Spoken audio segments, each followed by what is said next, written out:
I'm now going to play you some footage. This is of you and Katie from the car park last night where a confrontation happened, okay? It's 7:14 a.m. in a quiet English town. The streets are silent. The sun hasn't fully risen. Inside a small, ordinary house, a boy is brushing his teeth, a mother making breakfast, a father putting on his boots for work, and in the next 90 seconds, their entire world will collapse. This is not a crime story. This is a reflection of a generation, a mirror showing how innocence and horror can live under the same roof.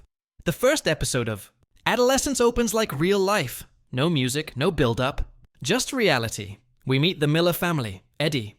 The father, played by Stephen Graham, a hard-working construction man. Manda, the mother, gentle but tired. And their son, Jamie, 13, quiet, withdrawn, glued to his phone. The camera moves slowly, handheld, breathing with the actors. It's not stylized. It's intimate, almost invasive. And then, the knock. Not a gentle one.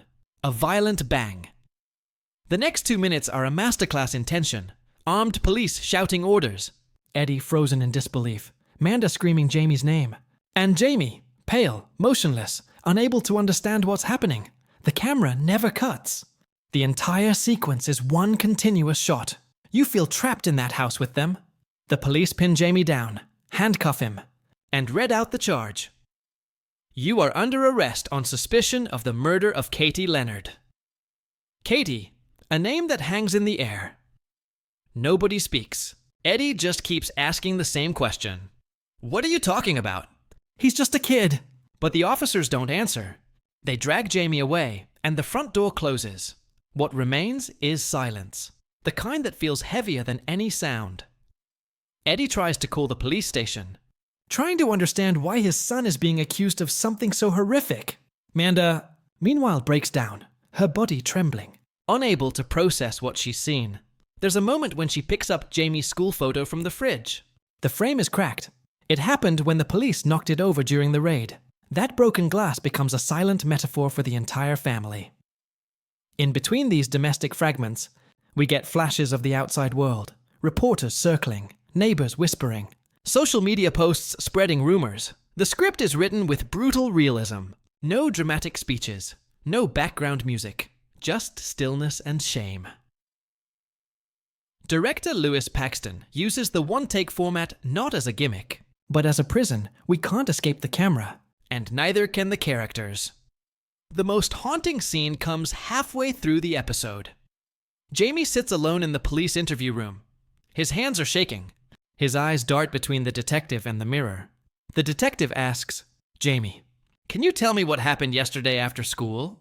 Jamie pauses, not out of guilt, but confusion. His answers are fragmented, half-truths and questions. He says, she was my friend. I didn't hurt her. I swear. But then his tone changes. Subtle, defensive, disconnected. The psychologist later says in episode 3, he doesn't understand consequences. He understands attention. That line echoes back to this moment. In episode 1, we already see the roots. A boy seeking validation, online approval, recognition. But in a distorted world, adolescence isn't just about crime. It's about what's happening beneath the surface of British youth culture. The episode questions. How much do parents really know about their children's online lives? How does loneliness turn into aggression? And how can a society that teaches boys to hide emotion be shocked when that emotion explodes? The title itself, Adolescence, is double-edged. It means becoming an adult.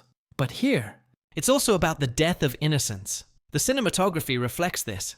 Muted grays, unsteady camera, light flickering between windows and walls, creating a feeling of suffocation.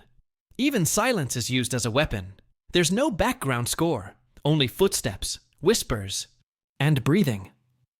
Stephen Graham's performance as Eddie Miller is extraordinary.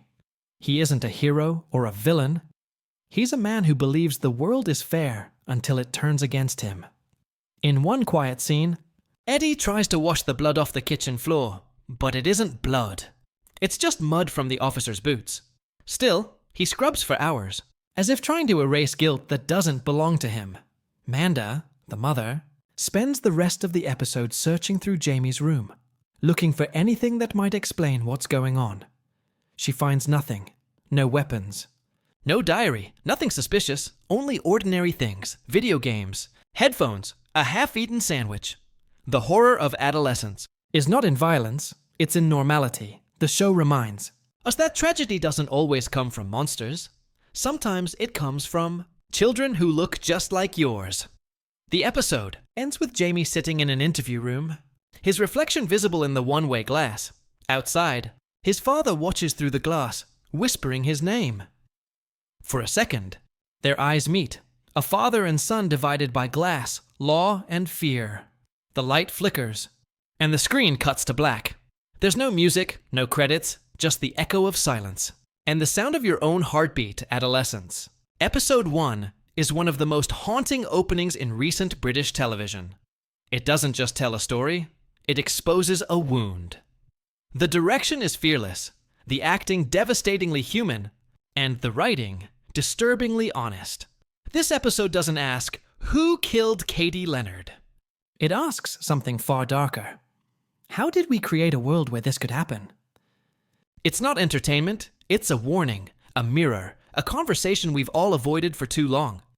In the next episode, the investigation reaches Jamie's school, and the truth begins to blur between memory, rumor, and the screens that shape them.